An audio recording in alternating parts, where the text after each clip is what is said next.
All right. Okay. I'm just going to give a basic overview of Windows Remote Management and PowerShell Remoting. Some of this, some of you guys may already know or be aware of. Basically, I'm going to go over that, touch on some ideas about how to secure it a bit.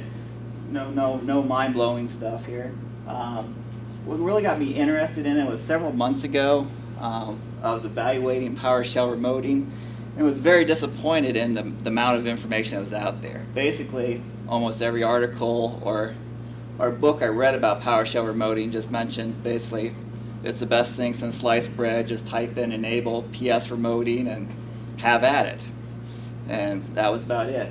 Coming from a security perspective, I really wanted to understand what was really happening behind the scenes before I was going to implement a remoting technology in my environment. So, Windows Remote Management. First off, I'm going to state that PowerShell Remoting and WinRM are not the same thing. Most of you probably already know that, but a lot of literature I read about PowerShell Remoting pretty much treats them like they're synonymous, but they're not. Windows Remote Management really is the protocol or the vehicle that makes PowerShell Remoting possible. It's what it uses. Also, WinRM can be used as standalone. It can be used to execute command.exe remotely, or spawn a command.exe shell. Windows Remote Management is basically a Microsoft implementation of the Web Services Management Protocol. It's a SOAP-based protocol. It runs on top of HTTP or HTTPS. You can access it through either Windows RM scripting objects, Windows RM command line tool, Windows Remote Shell or WinRS, or PowerShell 2.0. I'm going to really focus on the last two of those and not the first two. On the basics, Windows Remote Management 2.0 supports payload encryption over HTTP using either Negotiate, Kerberos, or CRED SSP authentication. Now, not all authentication mechanisms that WinRM supports will encrypt over HTTP, so you'll want to keep an eye out for that. You can also use SSL for additional security. WinRM supports Kerberos, Negotiate, which is either NTLM or Kerberos, CRED SSP, certificate, and basic authentication. By what I read, I mean, basically it supports the certificate and basic because it foresees you maybe want to use WinRM with non-Windows devices or stuff like that that may not support Kerberos or NTLM. So I don't know too many non-Windows devices that supports WinRM yet, but supported transports is either HTTP or HTTPS. Currently, the default ports are 5985 or 5986. It's kind of hard to hear you in the back. Oh, sorry. Originally, the default ports in the original implementation, surprisingly, were 80 and 443. For obvious and maybe non-obvious reasons, that didn't go over very well. One of them was because of IIS. IIS doesn't like sharing ports with other services. And security-minded folks really didn't like the idea of running a remote management over 80 and 443. So, WinRM, when you configure it, it sets up listeners. In this listener, it describes what the transport is, what port it's listening on, IP addresses. By default, listens on all. In the certificate thumbprint if you're setting up an HTTPS listener. All of these can be changed. You can also enable WinRM over SSL. It can be added as an extra layer of security, or if you're using one of the authentication that doesn't support encryption, you can use the SSL to enable encryption. It does require presence of a certificate recognized by either your local certificate authority or a commercial certificate authority. It won't allow use of self-signed certificates. To set up WinRM, really easy. I mean, basically you have to have the service installed, but you basically type in WinRM quick config. It basically does everything behind the scenes for you. It enables the WinRM service. It creates an HTTP listener that listens on 5985 by default and listens on all IPs on that machine. And it makes the firewall exception on the Windows firewall. If you want to configure an HTTPS, you just type in winconfig-transport semicolon HTTPS, and it sets up a SSL listener. Surprisingly, when you do the HTTPS one, it will not create a firewall exception. So if you're going to set up an SSL listener, make sure you add the firewall exception, or you're going to be banging your head against the wall for a while trying to figure out why it's not working. This is just shows a couple listeners on a machine in my lab. Basically, there's an HTTP listener on there and an HTTPS listener on there. You can see where it's basically showing it's listening on all addresses, shows the transport, the port, whether it's enabled, the certificate thumbprint for SSL.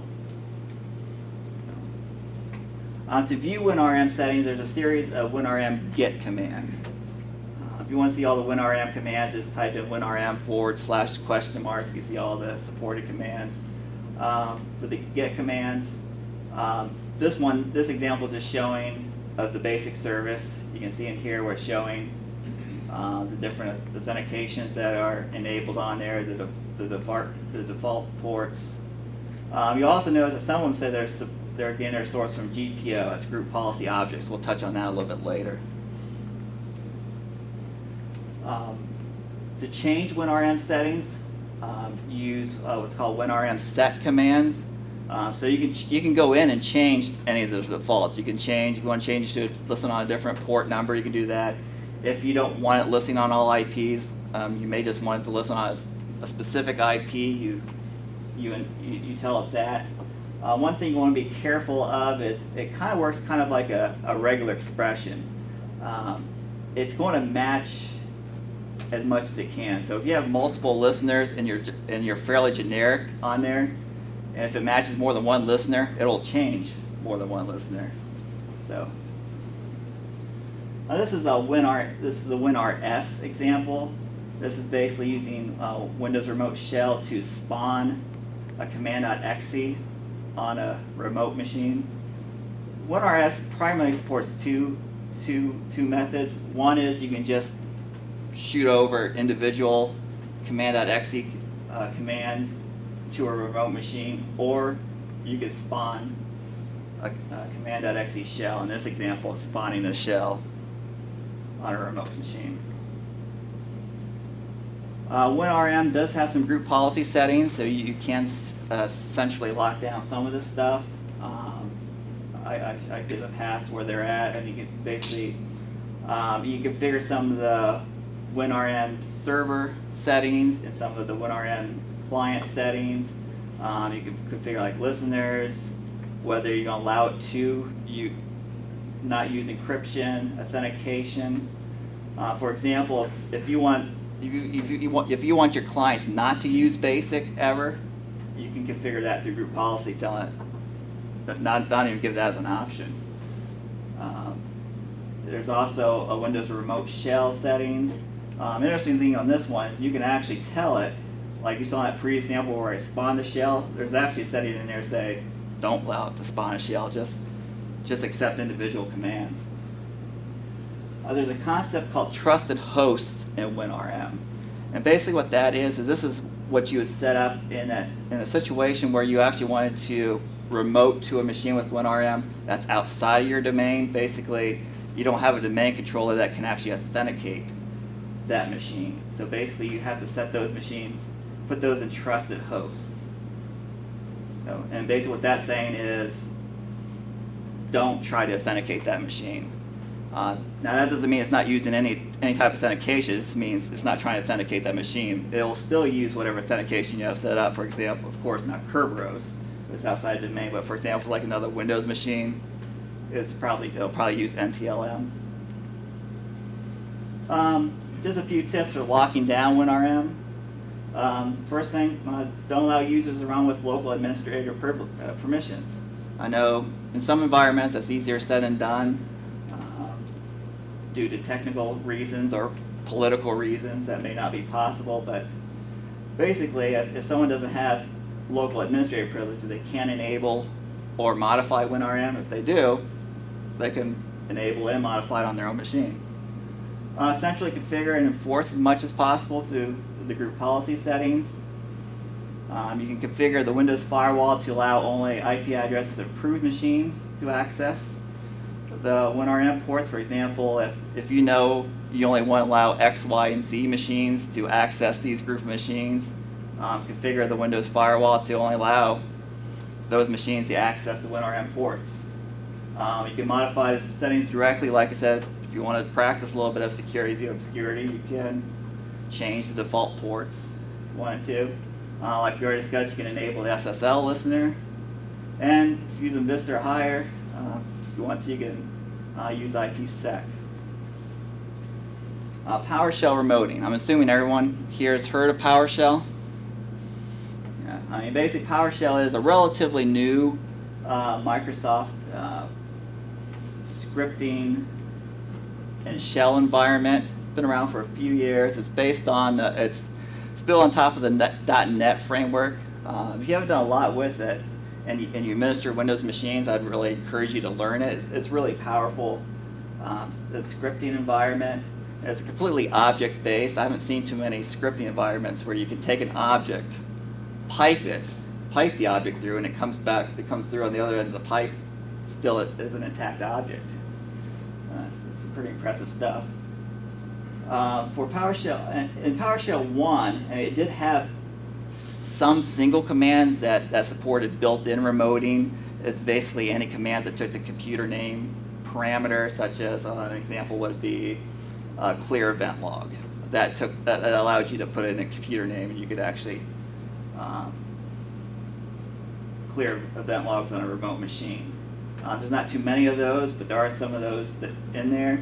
And a WMI command. I mean, I think that's, in my opinion, a much neglected command. It's very powerful, the WMI stuff. So if you're looking at that stuff, you may want to see whether what you want to do can be already done with these. If it can, you might not even need to enable PowerShell remoting. But PowerShell remoting requires PowerShell 2.0. PowerShell 2 is installed by default on Windows 7 and Windows 2008 R2. It's also available for download and install on Windows XP Service Pack 3 and higher machines. To enable PowerShell remoting, very easy. You just type in enable PS remoting, and it basically does everything behind the scenes to enable WinRM for you. Basically, it's just basically calling the WinRM quick config command we talked earlier, and then it's also enabling permissions on the PowerShell service to allow remote execution of the PowerShell service. One thing to remember is only members of the local administrator group can execute PS remoting. You can change that by modifying the permissions and security descriptor on the PowerShell service. Do this at your own risk. I've come across quite a few horror stories where people messed around with the permissions and really mucked things up. I'm going to go over just a few of the PowerShell remoting commands. First one is the Invoke Command. This command lets you remotely invoke a script block on a remote computer. And basically what a script block is in PowerShell, it's just a group of PowerShell commands inside braces. So I give a few examples here, some real basic, they're real basic ones, but you can see here, Invoke Command, I'm just getting a list of computers and then I'm just having it write out the computer name of each computer it's executing on. This one is running a script on a group of remote computers. The Invoke Command, it's good if you want to just shoot something out to a bunch of machines and just let it execute on those machines. but it is expensive because, I mean, basically for each script block that's being executed, the session's being created and torn down each time. It's not persistent. The new PS session, this actually creates a persistent connection. And I'll give an example of one. It's basically in this example, creating the session on this Windows 7 machine, and then assigning to the computer variable the computer name, and then I'm invoking on the remote machine, telling it to write out welcome to the computer name, and then removing the session. Now on the previous invoke command, this would not be possible because each time I called the invoke, it would just be a separate session. It would tear it down, so it wouldn't remember the variable names. Enter PS session. This is probably what most of you think about when you think about remoting. This is kind of like your secure shell type. This is basically interactive. You type in enter PS session, computer name. You may have to pass credentials if you don't have, if the account you're running from doesn't have admin privileges on the remote machine. And it just basically starts an interactive session. You can basically run PowerShell interactively on that remote machine. Import session, PS session, supports what's called implicit remoting. And basically what that is it basically allows you create, for example, you can create like a function, and then you can create a session, a remote session, import that session into the function, and then all you have to do is just call that function. So it's called implicit because, I mean, if somebody else is running it, they might not even know it's actually doing anything remotely. This is just an example of enter PS session. This is where I just do an interactive one, and then I just exit out. And the second one's one where I'm actually using an SSL. You can see an SSL listener. And then I'm just telling, I think in this one I'm just doing something real simple, just telling it to get a summary of the services that are running on that remote machine.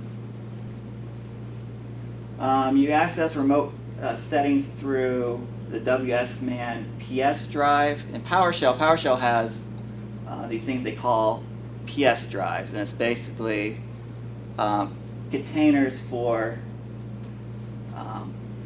different items that it treats them as like a hierarchical file system. For example, it has a PS drive for the registry. And it's really convenient because it allows you to then, you can operate on them like they're almost like a file structure, a file hierarchy. Basically almost all the PowerShell commands that you can run on a file system, you can run in these PS drives.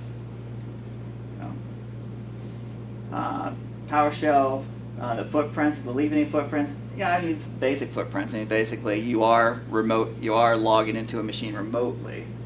So they will show up in the security log in the event viewer if you have audio enabled for successful log on and log off. So basically it'll show it as a login type 3, which means network login. Surprisingly, in my testing, I had something set up incorrectly, but surprisingly it didn't show the workstation or the port or the IP address of the machine coming in.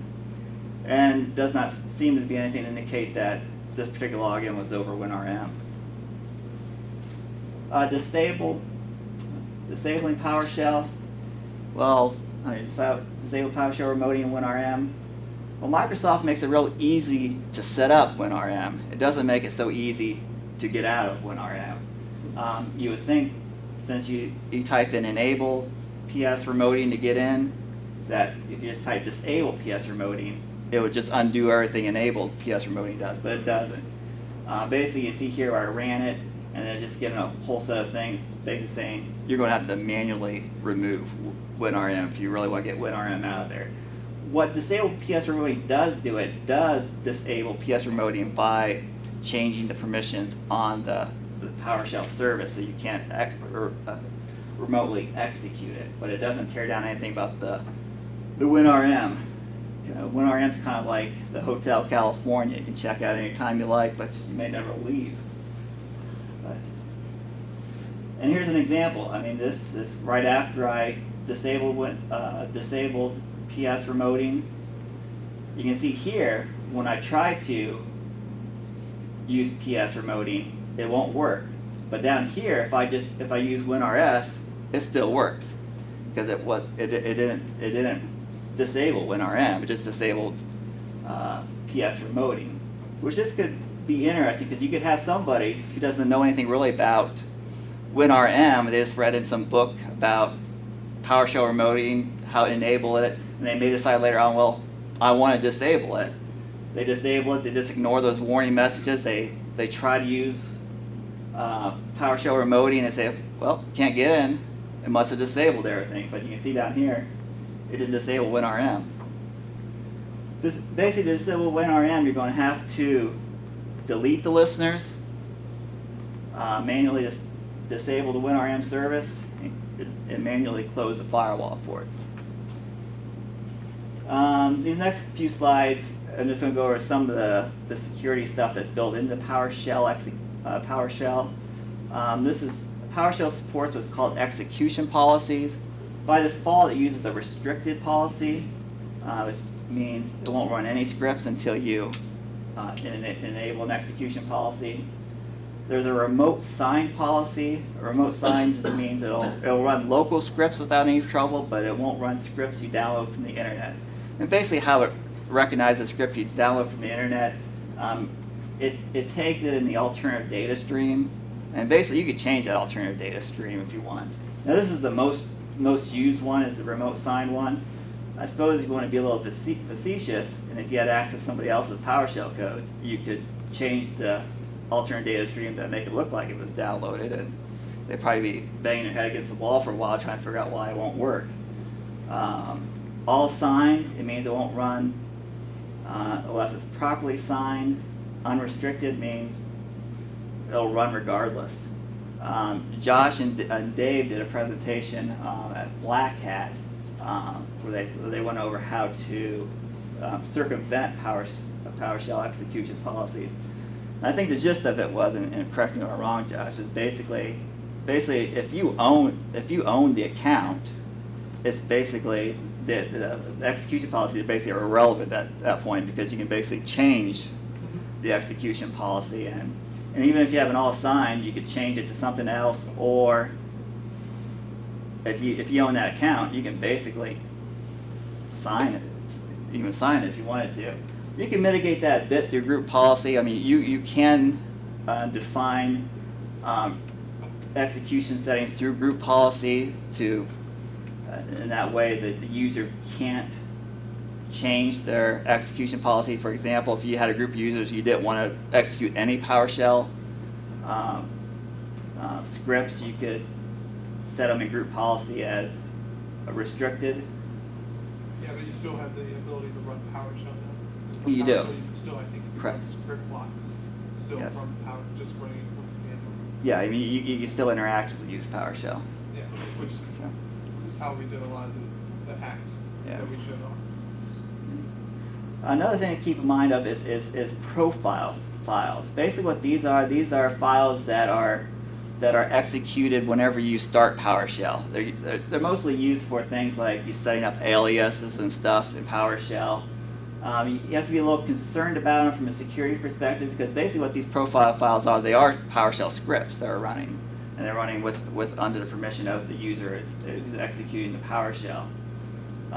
There's up to 4 different profile scripts, ranging from applying to all users and all shells down to just applying to the current user only in the PowerShell shell. Like I said, these are just PowerShell scripts. So somebody malicious, if they had access to your account, they could theoretically append something to that. So every time you started PowerShell, it would run something in the background that you didn't want to. Also watch out for extensions, add-ins, modules, snap-ins.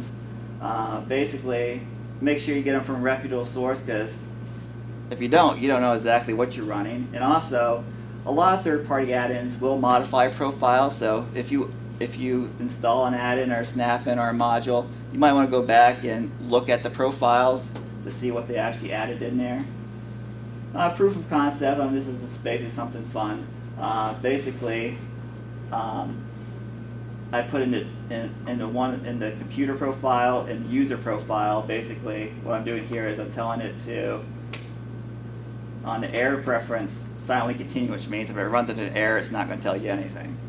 And then I'm just having it append a string to a text file I'm putting on the desktop and having it send all output out to null. So then I'm resetting the preference back to continue. I did that for both of those. So basically what happens is when I launch my PowerShell, I didn't see anything happen for PowerShell. It was all behind the scenes, but it did create a file on my desktop with that in there.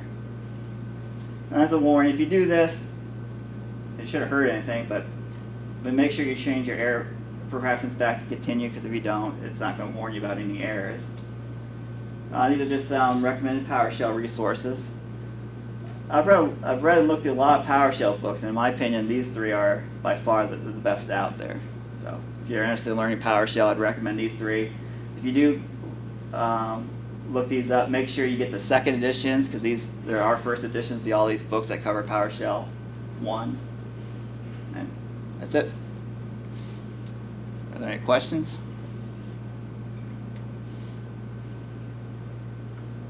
So I have a question. Yes. How is WinRM different from like .NET Remoting? I don't know. Okay. Because I've done port scans before, and Yes. I've got the 55net, whatever the port number was, and it's come back as .NET Remoting before. I think it might be the same thing. I was doing something similar using Nmap against those, and the surprising thing is it doesn't come back as WinRM. I mean, if you didn't know what you're really looking for, you may just think it was like an HTTP server on there, because the first column says HTTP or SSL, and then it just says I think HTTP 2.0 or something like that, Yeah. and that's WinRM. But for some reason, Nmap couldn't identify it explicitly as WinRM. Yeah, because I did one on one of the devices I was testing, and it came back as a .NET Remoting. Yeah. So, and it said that it was just an HTTP server, but when I actually Yeah. like dug into it a little bit more, that's when I found out it was .NET Remoting. So yeah, that's what I figured. I thought it was the same thing, Yeah. or it was just built off of .NET Remoting. I think it's the same thing. Yeah, I was surprised too when I thought that for sure Nmap would be able to identify it as WinRM, but it didn't explicitly identify as WinRM. So, any other questions? Okay. All right, thank. Sorry. Oh, sorry, I got it. Did you say, what was the, when you just set it up out of the box, what was the default authentication on it? Was it NTLM, or was it Kerberos, or was it nothing? I think it's Kerberos if you're in a domain environment. Okay. I think it's Kerberos, and then it drops down to negotiation if it can't make a Kerberos. So then it's trying NTLM. Okay. Can you do like something like, let's say, similar to PSExec, where you can take the hash that you dump out of the registry or out of the SAM database, and can you pass that as your authentication? I don't know. Like I said, it is doing encryption. That's something I need to dig into a little bit more, because like I said, it does support encryption over HTTP using Kerberos or NTLM. I guess it's using Kerberos keys for that. So Yeah, I was just wondering if it Yeah. had the same risk as PSExec did. yeah, no, sure. Are there any other questions? All right, thank you.